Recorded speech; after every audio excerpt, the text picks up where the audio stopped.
Boa noite, irmãos. Que a graça e a paz do nosso Senhor Jesus Cristo, mais uma vez, esteja abundantemente habitando no coração de cada um e que o Senhor nos dê graça mais uma vez para podermos compartilhar e ouvir juntos. Nós estamos no Evangelho que começamos há pouco, né? Nós estamos então no capítulo 2 e então ele começa dizendo assim, né? Após o nascimento de Jesus, em Belém, da Judéia, nos dias do rei Herodes, então ele fala a época aqui, né?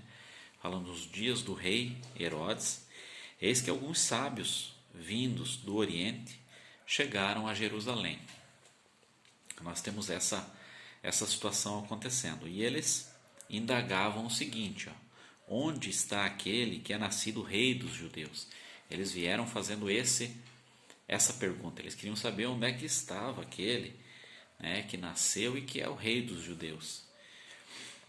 Pois do Oriente vimos a sua estrela e viemos a adorá-lo. Então imagina aquela situação. O rei Herodes era o rei da Judéia e de repente chegam os sábios do Oriente dizendo, olha, onde está o que é nascido, né, rei dos judeus?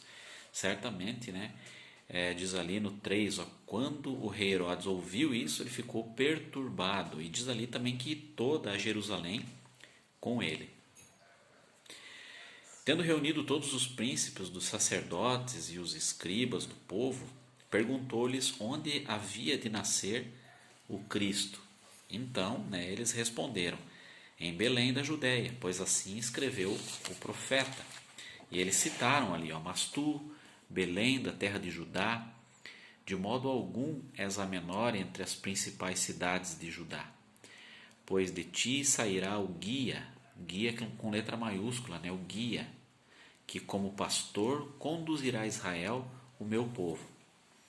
Então Herodes, chamando secretamente os sábios, interrogou-os exatamente acerca do tempo em que a estrela lhes aparecera. E diz assim que eles mandou-os a Belém e disse, ide e perguntai diligentemente pelo menino. E quando vocês acharem ele, comunicai-me, para que também eu vá e o adore. Na realidade, ele estava com uma intenção justamente o contrário, né? Ele não queria adorar, ele queria justamente pegar e matar. Mas ele tinha que convencer ali os sábios do Oriente para que eles pudessem voltar, encontrasse o menino, pudessem voltar e avisá-lo. Após terem ouvido o rei, eles seguiram então seu caminho e a estrela que tinham visto no Oriente e foi adiante deles. Veja que interessante, ó. A estrela que tinham visto no Oriente foi adiante deles. Então, eles seguindo a estrela, diz ali que até que finalmente parou sobre o lugar onde estava o menino. Então, olha que interessante ali, quando a estrela parou, né, sobre o lugar onde estava o menino, diz ali, e vendo eles a estrela, alegraram-se com grande e intenso júbilo. Nós vemos aqui, né, a mão do Senhor em tudo, né, em todas as coisas, em guardando o menino, em direcionando aqueles que estavam próximos ao menino. Nós vemos a soberania do Pai aqui em tudo. E diz assim, ao entrarem na casa, encontraram o menino com Maria, sua mãe, e prostrando-se o adoraram. Então abriram seus tesouros e lhe ofereceram presentes, diz ali, ouro, incenso e mirra. E na continuidade diz assim, ó, e sendo por divina revelação avisados em sonhos para que não voltassem para junto de Herodes, retornaram para sua terra por outro caminho. Porque, é claro, o pai sabia qual era a intenção ali de Herodes, então, mais uma vez ali, ó, e sendo por divina revelação avisados em sonhos. Então vê que todos ali, desde já dos profetas, falando a respeito daquele que viria, o sinal, né? Aqui diz ali o guia, né? Que como pastor lhe conduzirá Israel, meu povo. E tudo que apontava para Cristo, toda a lei, né? Tudo apontando para o cumprimento daquele que viria, e aquele então veio. E vê que o próprio Senhor Jesus, ele dizia assim, ainda não é chegada a minha hora, até 33 anos e meio, até no momento em que ele foi para a cruz. O Senhor sempre, o Pai ali o guardando, né, de maneira que ele escapava das situações ali, rapidamente ali, né? Rapidamente ele escapava, o Pai o tirava das situações onde queriam matá-lo de forma antecipada ali. Depois que partiram, eis que um anjo do Senhor apareceu a José em sonho e lhe disse: lembra-te, levanta-te, toma o menino e sua mãe e foge para o Egito. Permanece lá até que eu te diga, pois Herodes há de procurar o menino para o matar. Vamos ver que aqui mais uma situação onde ele, né, o Senhor ali aparecendo em sonho, instruindo a José. José mais uma vez crendo, né, crendo aqui e obedecendo.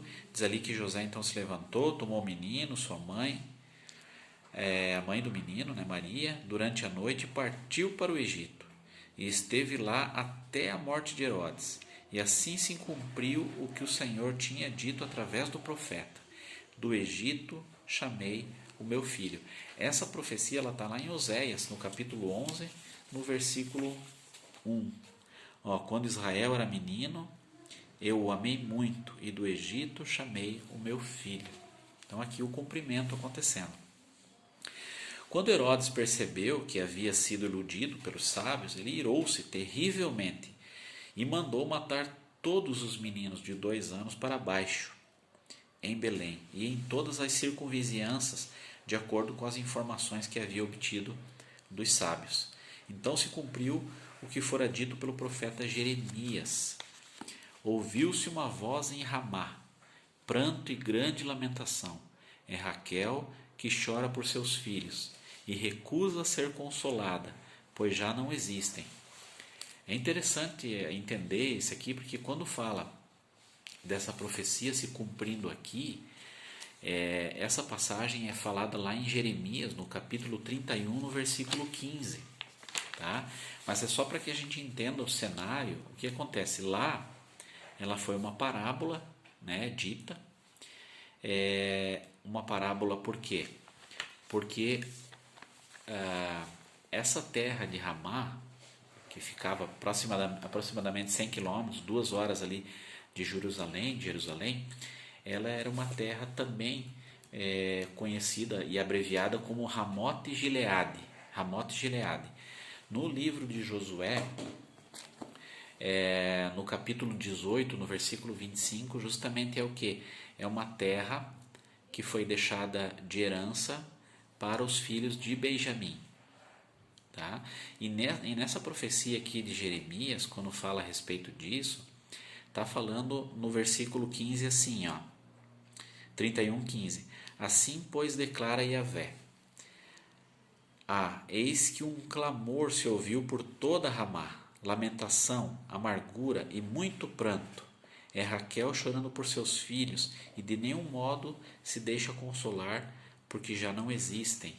O cumprimento dela, ela se cumpre lá em Mateus, né, onde a gente leu, onde houve certamente muita tristeza. Quantas mães e pais ali perderam seus filhos, né, num só dia, onde ninguém foi poupado, todas as crianças de 2 anos para baixo. Mas o que é interessante também, porque na sequência aqui dessa passagem aqui de Jeremias, no capítulo 31, e já na sequência do 15, no 16, diz assim, assim declara Yahvé: reprime a tua dor e o choro dos teus sentimentos, proíbe as lágrimas de jorrarem dos teus olhos, porque o teu trabalho e sofrimento serão recompensados, assegura o Senhor. Eles retornarão da terra do inimigo. Por isso há esperança para o futuro, afirma Yahvé. Seus filhos voltarão para a sua pátria. Quando ele está falando aqui, ele está falando numa parábola. Por quê? Porque nesse momento os filhos de Israel estavam sendo aprisionados, né? Justamente em cativeiro, né? Pela Babilônia, pelos babilônios aqui. Então era uma situação. Quando ele está falando lá em Mateus, ele está falando de Raquel, né?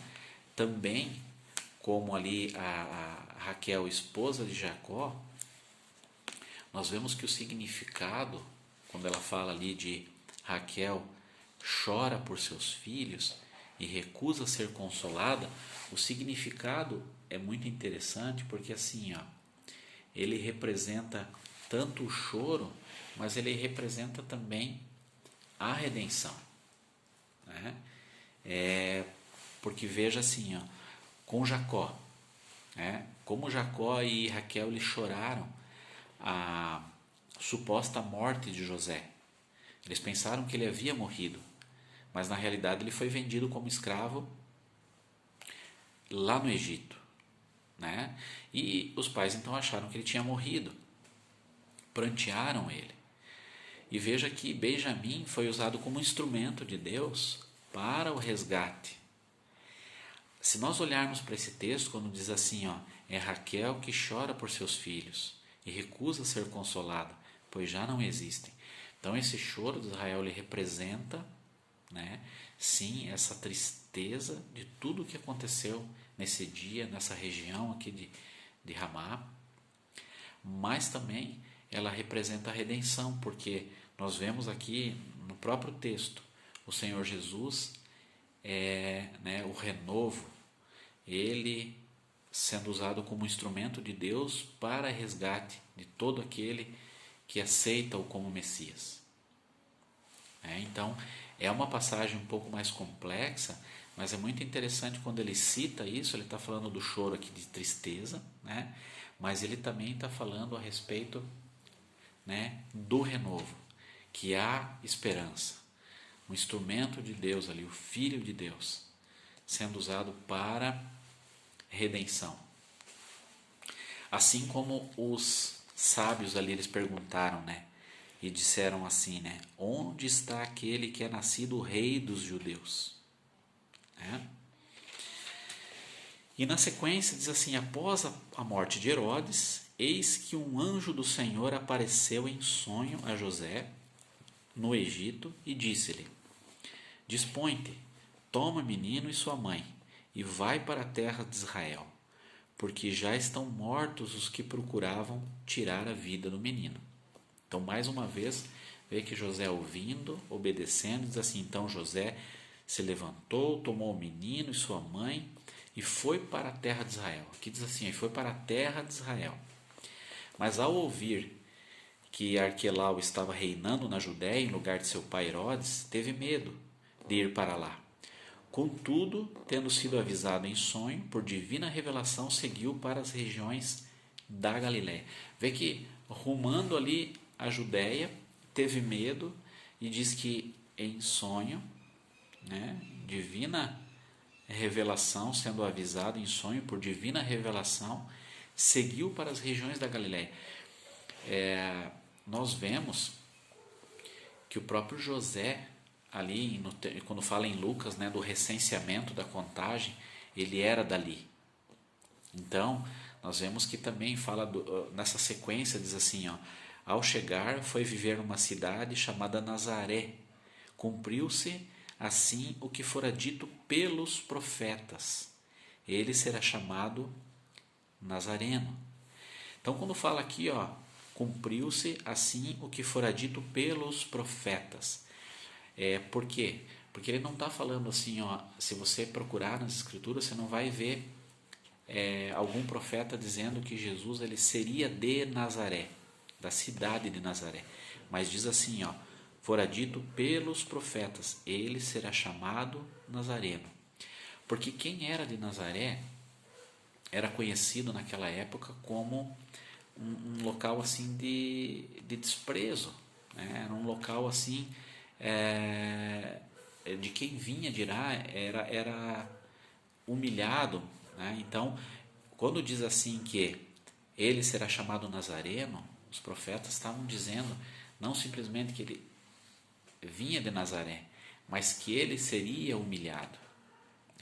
Tanto é que quando ele foi escolher, Jesus escolheu ali os apóstolos, quando ele chamou Natanael, Natanael disse assim, pode vir alguma coisa boa de Nazaré? porque realmente ela era conhecida como um local que não vinha nada bom, né? Quando diz aqui que é dito pelos profetas, nós podemos ver que não foi dito somente por um profeta, mas dito pelos profetas. Ele será chamado Nazareno, ou seja, ele será humilhado, rejeitado, mal compreendido. Tá? E dessa forma, então, nós compreendemos aqui também o que sempre, né, a palavra ela cita as Escrituras, citando sempre o que já havia sido falado pelos profetas. Amém? Dessa maneira, então, terminamos o capítulo 2 e que esse livro, mais uma vez, como assim os demais, ele possa ser para nós também um estudo de grande proveito. Amém? Deus abençoe a cada um, irmãos.